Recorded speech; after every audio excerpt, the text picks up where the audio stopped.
Estamos ante lo que ha llamado el presidente electo de facto en este país, Andrés Manuel López Obrador, la cuarta transformación de la República Mexicana. Fue un triunfo avasallante. Estamos pues frente a un grupo, una coalición que hace 4 años simplemente no existía. Hoy existe y hoy se ha convertido por mucho en la gran fuerza política de México, en la primera. Y quedan otras. Los que otrora eran los grandes partidos, hoy se convierten en partidos pues más bien medianos o ya francamente pequeños. Hoy platicamos al respecto de ese tema. Comenzamos con el PRI. Bienvenidos, esto es Punto Cero. Estamos de la fregada. Si en la emergencia epidemiológica... Creo que no me va a caber en la cartera. Pues uno te hizo ganar, pues tú vas a jalar con uno, pues viejo, ¿no? Todo por el cochino dinero. ¿Por qué le tiene tanta admiración a un dictador?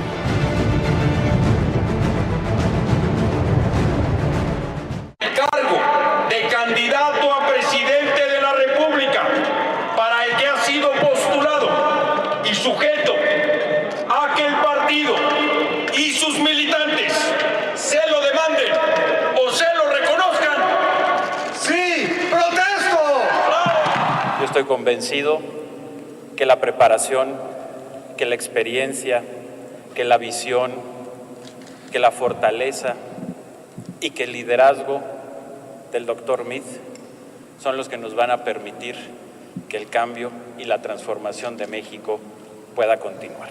Es muy claro que es el hombre más preparado, es el hombre decente que requiere México, es el hombre que tiene carácter, es el hombre preparado, es el hombre de familia y es lo que quieren, y estoy seguro va a ganar la presidencia porque es lo que quiere la mayoría de los mexicanos.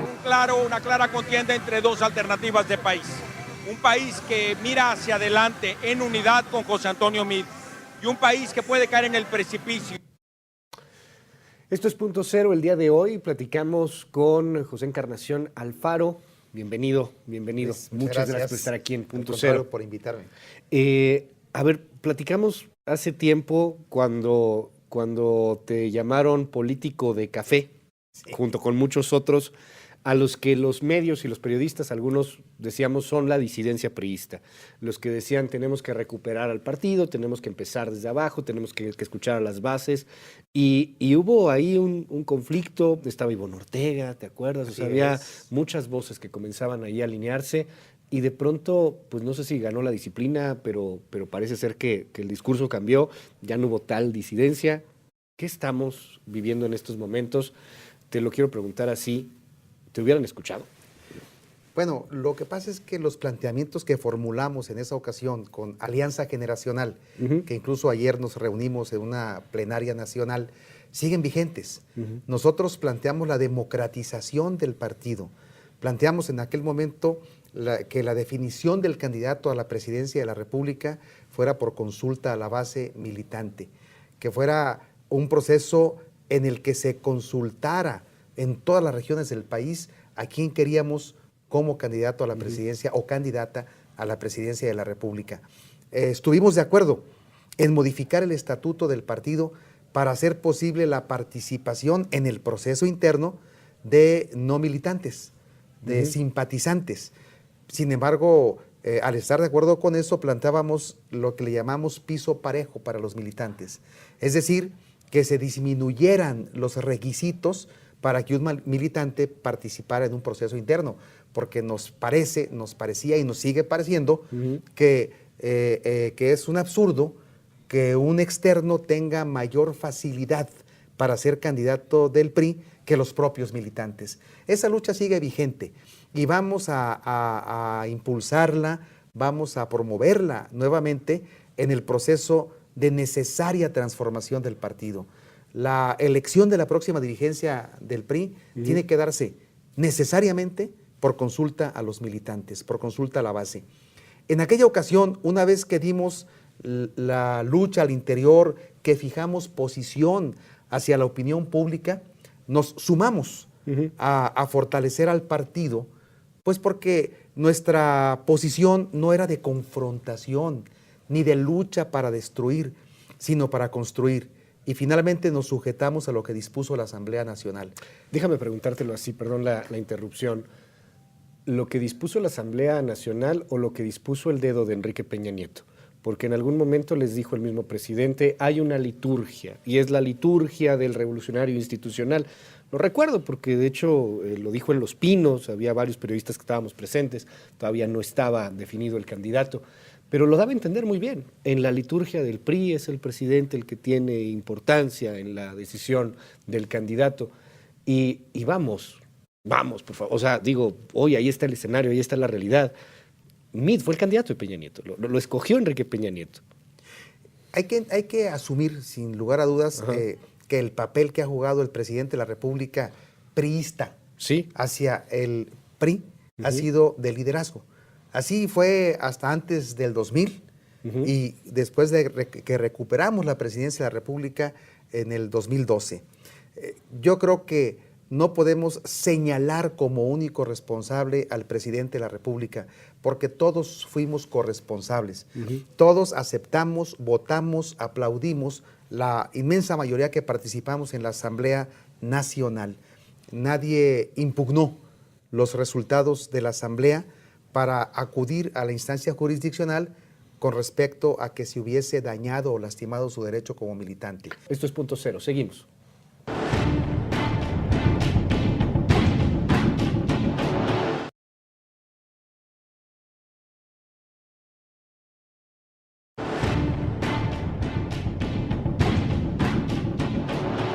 Ha terminado un ciclo y empieza otro. Cumpliendo con los estatutos, René Juárez ocupa la presidencia provisional del partido. Asumo esta responsabilidad con un enorme orgullo, yendo siempre con la frente en alto, convencido de que milito y habré de militar hasta el último de mis días en la mejor organización partidaria de México. Nos decías antes de la pausa, José Encarnación Alfaro, que antes de que llegaran al poder con Peña Nieto en 2012 se habían reestructurado las funciones y los procedimientos democráticos dentro del partido, pero después algo pasó y de nueva cuenta hubo la injerencia del Estado, la injerencia del gobierno, frente al partido. Y el partido, pues te lo voy a preguntar así, creo que se sometió al presidente y tú nos decías hace un momento que algo había sucedido de esta forma. Te pregunto, ¿por qué? ¿Qué pasó? ¿Se marearon? Hay que ubicarnos muy bien en el contexto, en el momento que vivimos, el 2012. Sí. Al recuperar la presidencia de la República, muchos priistas vimos que iniciaba una quinta etapa del partido. ¿Por qué una quinta etapa? Las tres históricas, PNR, PRM, PRI. La cuarta que la identificamos como la etapa de oposición, esos 12 años, y una quinta etapa en donde el partido tendría que consolidarse como un partido al servicio de la sociedad y para avanzar en el régimen democrático, en una democracia como la entendemos, no solo como régimen jurídico, sino como un modelo de vida en el que se basa en el constante mejoramiento social, económico de toda la sociedad. ¿Qué nos pasó? Primero, que el presidente Peña llama a suscribir un pacto por México a todas las fuerzas políticas. Y nosotros, como instrumento político de vinculación con la sociedad, nos vimos en la obligación de respaldar, por supuesto, pero además una obligación a partir de un convencimiento de que era lo que el país necesitaba. Grandes transformaciones estructurales, grandes reformas constitucionales, legales, que nos dieran la posibilidad como país de transitar frente a los grandes retos de un régimen pluralista.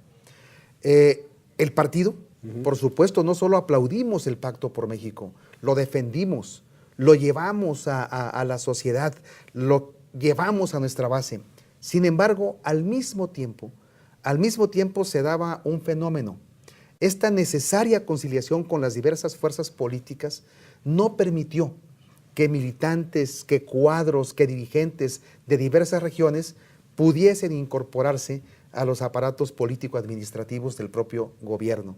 Es decir, muchos delegados federales, funcionarios, operadores territoriales de los programas sociales siguieron siendo de Acción Nacional o del PRD.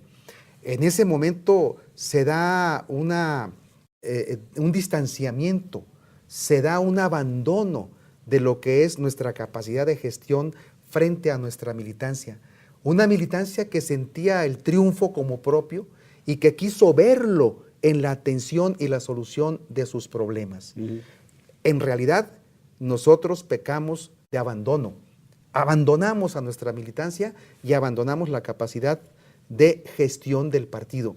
Nos fuimos a defender un proyecto general estructural. Y en ese contexto, olvidamos una de las máximas fundamentales. Al ganar la presidencia de la República, debimos haber sido el partido en el gobierno y no el partido del gobierno. Y lo fueron, al final lo fueron. Y vino después otra cosa que llamó la atención. Peña Nieto gana, a diferencia de Felipe Calderón, con un margen cómodo, 7 puntos más o menos, ¿no? Frente a Andrés Manuel López Obrador. Un 2012 en donde uno pensaba, pues López Obrador está prácticamente derrotado, al menos de momento, atorado, amarrado con los conflictos internos en el PRD, etcétera. Y después vienen los primeros tropiezos, Ayotzinapa, y casos de corrupción, Duarte, Borges, Sandoval, por mencionar algunos. ¿Dónde fallaron? La Casa Blanca, por ejemplo. ¿Dónde fallaron? ¿En qué momento dejaron de escuchar, me dices hace un momento, a la militancia? Pero deja toda la militancia, a la gente que no era militante, que les había dado la confianza. A la sociedad en general. Es decir, ¿en qué momento abandonamos esa capacidad de gestión? ¿Sí? Porque efectivamente la perdimos. Aquí en la Ciudad de México, siendo gobierno federal, tuvimos una muy escasa posibilidad de concertación, de acuerdo, de negociación para responder a las demandas de los grupos sociales, no solo de los militantes, por ejemplo.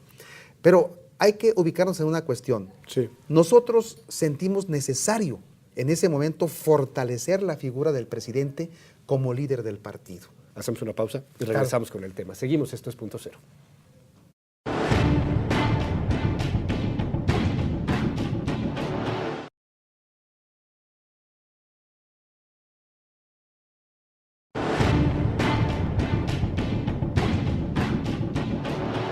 Siempre he defendido la ley y las instituciones. Creo en la democracia y en ese marco, con responsabilidad, reconozco que las tendencias del voto no nos favorecen. La coalición Todos por México no es la triunfadora en este proceso de sufragio ciudadano para la presidencia de la República. En este momento habrá de reconocer que, de acuerdo a las tendencias, fue Andrés Manuel López Obrador quien obtuvo la mayoría. Él tendrá la responsabilidad de conducir el Poder Ejecutivo y, por el bien de México, le deseo el mayor de los éxitos. ¿Qué pasó, José Encarnación Alfaro, con las dirigencias y con una campaña que nunca se halló, ¿eh? Nunca se entendió hacia dónde iban, si eran oposición de la continuidad? Yo le pregunté al mismo Mid varias veces, pues cómo enfrentar al antisistema, y él se decía a sí mismo disruptivo, nunca lo vimos. ¿Qué pasó?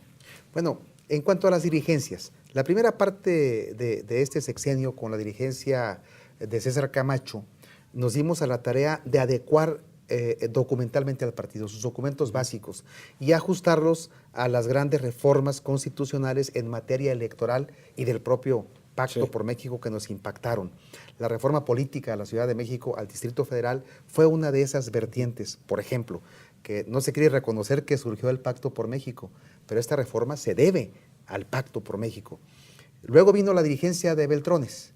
Manlio Fabio enfrenta una primera crisis política electoral, con una derrota electoral en donde, al analizar una serie de factores, pudimos ubicar que hubo factores internos que lucharon contra la posibilidad de triunfo del partido, tal vez para afectar la figura del dirigente. Manlio renuncia de manera muy digna, se separa del partido para que se tenga la posibilidad de designar a una nueva dirigencia. Y ahí es donde hay un punto de quiebre, y lo quiero decir con toda responsabilidad y honestidad. La elección, designación de Enrique Ochoa Reza, una persona muy bien calificada en el terreno profesional. Técnico, un extraordinario abogado, pero sin militancia en el partido, sin conocimiento de las estructuras, de los procedimientos, de la forma de trabajo partidista. No era posible llevar así al partido a una asamblea tan importante y a un proceso de selección de candidatos tan trascendente después de haber recuperado la presidencia de la República. Nos equivocamos todos, por acción o por omisión, somos corresponsables, porque debimos haber sido más insistentes, más incisivos en el reclamo y la exigencia de la democracia interna y no de estar esperando decisiones que nos cayeran del cielo, ¿sí? O de la dirigencia política administrativa que se venía ejerciendo sobre el partido. Y se repitió después con la elección del candidato, con José Antonio Meade. Y entonces tomamos el discurso, asumimos el discurso de que lo que requeríamos era un candidato externo, no militante del partido, para abrirnos hacia la sociedad. Yo en lo personal sí creía en ese proyecto. Sí pensé que era bueno el abrirnos a la posibilidad de que alguien no militante pudiese representarnos, porque el partido tiene que modernizarse. Pero además ayudó mucho la figura de José Antonio Meade. Como perfil, como persona, sin duda alguna fue un gran candidato. ¿Qué pasó? Nos equivocamos en las estrategias. No era posible tener un candidato externo, por ejemplo, sin llevar la narrativa y el convencimiento a la base del partido. Si bien podía ser candidato externo, el soporte fundamental tuvo que haber sido desde un principio la base militante del partido, y no fue así. Pero no fue así. Dime algo, en el asunto de José Antonio Meade, ¿lo dejaron ser? O sea, porque te lo planteo de esta manera así abiertamente, parece que le afectó más a la imagen de Meade ser su candidato y que lo poco que obtuvieron pues fue quizá gracias también a este asunto de la credibilidad que tenía el candidato y se habló mucho en columnas, en trascendidos, declaraciones off the record, que no lo estaban dejando hacer nada, que estaba Aurelio Nuño metido, que estaban el mismo partido, que Los Pinos, que no lo dejaban ser. Parece que Meade fue el que salió perdiendo él en su imagen. En el diseño de las estrategias, sin duda, hubo fallas originales. Esta que te digo de la falta de comunicación, de esa narrativa necesaria a la militancia de por qué un externo. Entonces, de repente teníamos a un excelente candidato que tenía el peso del desprestigio del partido por los fenómenos de corrupción, por la ineficacia en el combate a la inseguridad pública, por todos los elementos que cargaban en un desprestigio para el partido.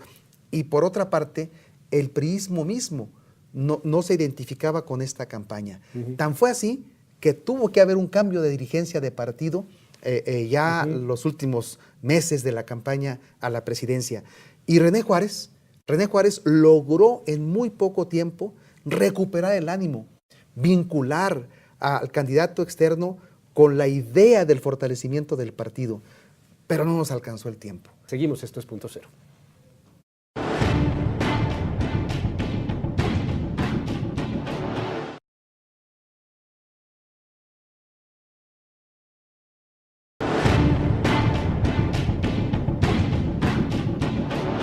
El Partido Revolucionario Institucional ha acordado en primer momento en esta reunión, como se ha venido observando en las últimas horas, mantenernos unidos. Vamos a actuar de cara a la nación como una oposición responsable, constructiva, como una oposición que anteponga siempre el interés supremo de México, siempre que sea necesario acordar y construir con todos acuerdos que le sirvan a las y los mexicanos.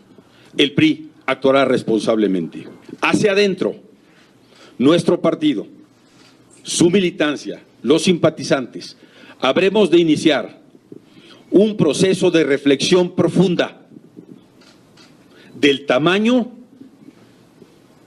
en que los ciudadanos nos han dado esta lección en la elección del domingo. De ese mismo tamaño será la reflexión profunda, responsable, pero será una reflexión serena y prudente. dice René Juárez Cisneros, del tamaño de la lección que se han dado, o sea, el tamaño de la derrota, pues así tiene que ser el tamaño de la reflexión. Es una gran reflexión, es una gran reflexión. A ver, dime algo, ¿cómo ven ustedes desde el PRI a Morena? ¿Cómo ven lo que viene? Es un gran partido y hoy, pues pasan ustedes a ya no ser un gran partido, o sea, son un partido más bien mediano, o sea, ya no es la primera fuerza en la segunda, en la cuarta. No hay que olvidar, y hay que ser muy claros que el resultado electoral se debe también al perfeccionamiento de un régimen democrático y de instituciones que el propio PRI creó o que promovió su creación, porque nos interesa a nosotros el bien del país, el desarrollo del país, más que un interés partidista. Ahí nos ubicó la sociedad. Esa lección nos da, tenemos que aprenderla. Ahora bien, Morena tiene el gran reto de convertirse en partido político. Se asume que cada uno de los votos es un militante o es un respaldo estructural, va a estar equivocado. Recibieron votos que unos fueron en la esperanza que despertó López Obrador de cambiar muchas cosas que afectan la vida cotidiana de las personas, y otro buen número fue de rechazo al sistema, al PRI, a la corrupción. El gran reto es responderle en el corto plazo, ¿sí?, y en el mediano plazo a todo ese voto de confianza que recibió. Y ya empezamos, por ejemplo, con las declaraciones de que las gasolinas seguirán subiendo y que está bien así como ha estado el manejo de los energéticos. Bueno, vamos a ver qué sigue. Hay que entender, y esto Andrés Manuel lo dijo en una entrevista, una cosa es ser candidato y plantear una oferta política electoral, y otra es ejercer el gobierno, Otra es ejercer el gobierno. Otro reto de Morena es la profesionalización de sus representantes, porque la política requiere de un trabajo profesional, porque lo que está en juego es la sociedad, su bienestar, sus recursos. Esos dos grandes retos, si los asume con inteligencia y de veras poniendo el interés del país por encima de todo, van a permitir que se consolide ese triunfo en un partido fuerte, pero en competencia permanente. Nosotros creemos que no hay victoria permanente ni derrota para siempre. Hay quien dice que esta es la última del PRI, que tendrían que renovarse al grado de una refundación que cambie las siglas, el logo, la marca, por ejemplo, lo dice Carlos Alarraqui. ¿Qué van a hacer con la marca más desprestigiada del país? Todo vamos a ponerlo a debate, todo lo vamos a revisar. Necesitamos un ejercicio muy amplio de reflexión, de deliberación, de propuestas que meta todo a la consideración. Una reflexión sin cortapisas, pero tampoco sin autoflagelaciones. Lo que requerimos es buscar soluciones de construcción propositivas y no solo autolastimarnos con respecto a la derrota. Hay que ser muy objetivos. Tenemos enfrente la elección del presidente sustituto, presidente o presidenta sustituta, que habrá de conducir el proceso de elección democrática de un dirigente para 4 años, para un periodo ordinario. Desde mi punto de vista, no tenemos más opción que el de irnos a una elección democrática, de consulta a nuestra militancia. Y debemos convocar pronto a una asamblea extraordinaria en donde fijemos la agenda de la transformación y pongamos todo a debate. Muchísimas gracias por estar con nosotros, José Luis, Carlos. al contrario. Muchas gracias. A tus órdenes. Cuídense mucho, nos escuchamos mañana tempranito en la primera de MBS desde las 6 de la mañana. Descanse, bye bye.